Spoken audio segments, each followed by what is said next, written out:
Hello. Hi. It is Extra Life Week. My lord. Isn't that a terrifying thing? That's the most scary thing about... It's not even October anymore. That's the scariest thing ever.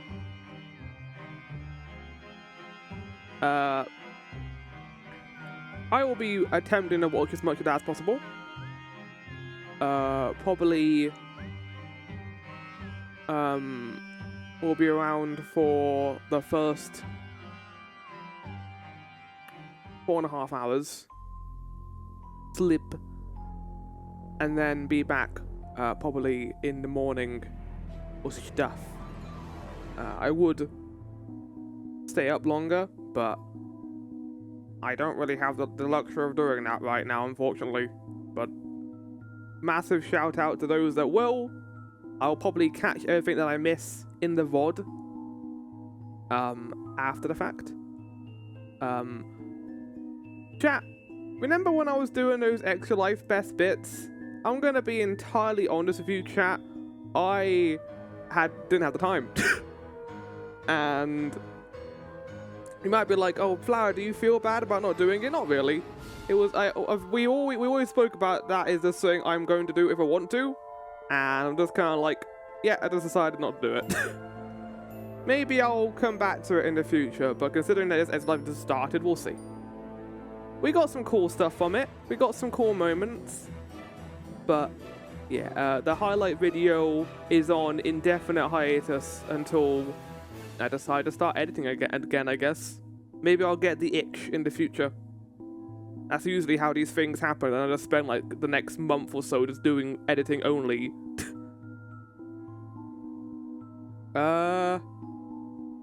Chat. News. Not a lot of news today. Actually, no, that's a lie. It's a fair bit.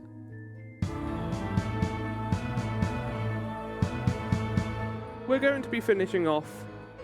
This is the wrong schedule. That is the schedule from last week, my guy. That is the schedule from last week. Give me a second.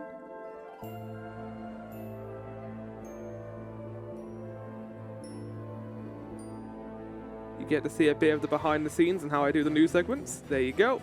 So, Soul Survivor, finishing it on the 3rd and 4th of November. That is this month.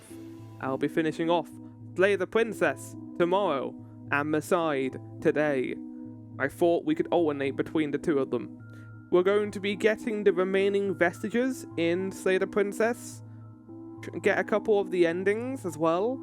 And that is basically where we'll call it for that. And I'm going to go crazy with all the additional routes. Probably do it on my own time, actually, and have a look at them.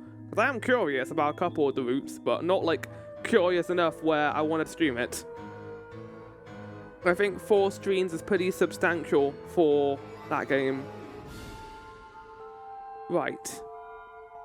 On that note, chat, speaking of substantial games, Persona 5 Royal Rose will be in its final season this Thursday. I was thinking of not streaming this Thursday because of how close it is to Extra Life, and I kind of want to take the time to prep a bit for watching that, and maybe just not do this. We'll see. But no, yeah, I will stream on Thursday. I think Amorbo is also streaming on Thursday, so check him out as well. I don't know what he's playing. He doesn't put it in the schedule, so I can't say if he doesn't know. But yeah, Persona 5 Royal Rose, that'll be not a 6-hour part, that'll be 3 hours long. It'll mainly be me getting back into the flow of things, and I think we're going to be going straight into the final dungeon of the base game, because we ended with the plot twist and all the plot revelation shit, and now we're going into the final palace, at least again for the base game. And I think I know what it is, because I did remember popping in a mail from stream one time and being like, what the fuck? I haven't seen this palace before, and I finally will get to see that palace in all of its glory. An interesting setting for Final Palace, I will say. Alongside that chat, I have talked about it before, but let's talk about it again. VOT Extra Life 2025 will be commencing on Friday the 6th. No. 7th of November on the Friday at 7 p.m. It will be going all the way on to the Saturday at 7 p.m. 24 hours. Maelstrom, Island of Rob, Author V, and Elogica will be playing through a bunch of games across this time period, including 2 community games where you may catch me and some of the other community streamers in there as well. Main thing worth noting about this is it is for charity. It is for Extra Life, which is a charity organisation, I think, based in the UK, which helps sick kids. They've raised a ton of money across the 6 years they've done this in the past. And hopefully we get the money this time too to help the six kids, not the sick kids, the 6 kids that we're going to help. Yeah, so that is a thing. Go check that out. Highly recommend. As for me, I was thinking of playing Hades 2, but I'm not really in the mood for it, chat. I just got back into Minecraft again. I was doing a mod pack, and I'm kind of like, maybe I'll just play that. A lot more chill, and I can also divert my attention and type in chat when in Hades 2 that will not be an option. I think a nice chill survival game would be a better kind of package to have in the background while I watch chat and moderate it a bit. I think they're also going to have multi-chat on, like in previous years, meaning basically all the chats will be in one chat room, and you can watch whatever stream you want, whatever perspective you want. It will have all the chats, so you won't be missing anything from people. So yeah, you'll be doing shared chat, exactly. There you go. The main thing worth noting out for, in terms of my involvement in it, I guess, is for $1,200, one of Maelstrom's incentives is to play through Kingdom Hearts 2 with Pastry and me as returning Disney princesses. We will be there to watch Maelstrom suffer. I think I will also suffer because I don't like Kingdom Hearts 2. I like Kingdom Hearts 1, I do not like 2. I kind of hate 2 in a lot of ways. I think the combat is bad, and I think the combat isn't terrible. Nor does Pastry, apparently, so we'll all be miserable. That'll be great. It'll be an echo chamber for misery. Yeah. Chat, I also finished off The Quarry, Supermassive's, latest game? I don't know, is it the latest game? I think it is, actually. Because this came out before after the Devil and Me. They had another game coming out this year, but they had to delay it, like that space one for the new anthology stuff.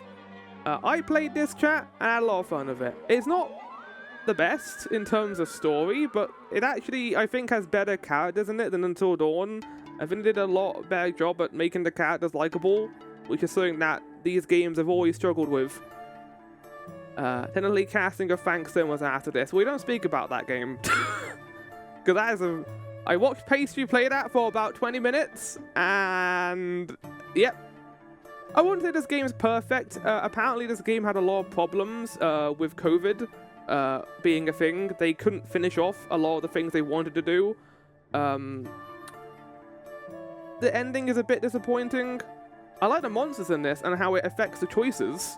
I think this is the most interesting, like, gameplay to horror thing they've done. Because here's the thing, chat. You have the horror genre, and you can do a lot of weird things with the choices. I'm not going to spoil this game's twist, because I like it.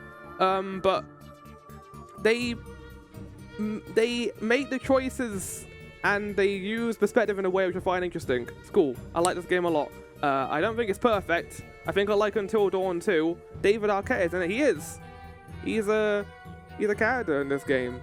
He's not in it a lot, but he is in this game. There's a bunch of good actors in here. There's also Brenda Song, who I know from Disney Channel. My name's Floral, and you're watching the Disney Channel. In terms of what I'm currently playing, just Trails in the Sky at the moment. I will be continuing that probably this evening when I watch Maelstrom play Silent Hill 2. But I've also gone back into Minecraft, as I said. I've been doing a mod pack, which has been very chill. I enjoy a good mod pack occasionally. And I tell you what, chat, The Quarry reminds me of how much I love those choice adventure games. And I'm kind of tempted to pick up maybe the Dark Pictures games at some point, maybe next year. I won't stream them because they're not my cup of tea when it comes to streaming. I kind of prefer like more text-based games, chat, like graphic novels. So maybe we'll I don't know. We'll see what we'll do next year, chat. Like I said, I've already got Super Turbo sorted out for the most part next year. I already know what games I want to play. Get the Stark Trails on the 15th. I'm so ready. It's very gooped. I enjoy it a lot. Right. Guess the game. Is this Blair Witch?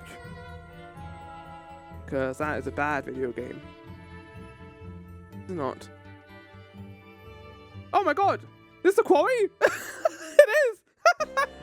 Literally the game I was just talking about. Holy shit! I know that because they have like the VHS like font. I don't like the VHS UI in this game. I kind of prefer how it works in Until Dawn. I think it's spookier. It's not spooky enough in this game.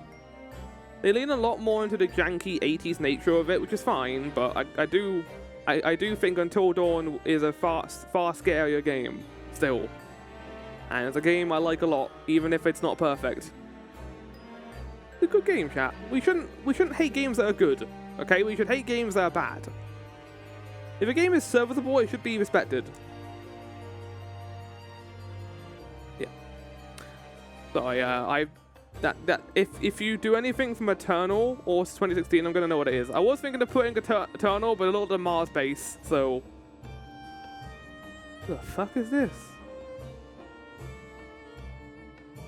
I don't know what this is, chat. It looks cool though. The cat lady. Isn't this made by? No, it's not. Okay, I thought it was made by Red Candle Games, but it's not. Red Candle Games are working on a new game, chat. I'll probably be streaming it if it's good. I streamed Devotion. I kind of regret not streaming Nine Souls now, considering how good that game ended up being. Fuck good games and fuck you. You know what, Hellscythe, that is the mentality to have in the 21st century. Anyway, speaking of fucking, let's go to Messiah, I guess. The best transition I've ever done on stream.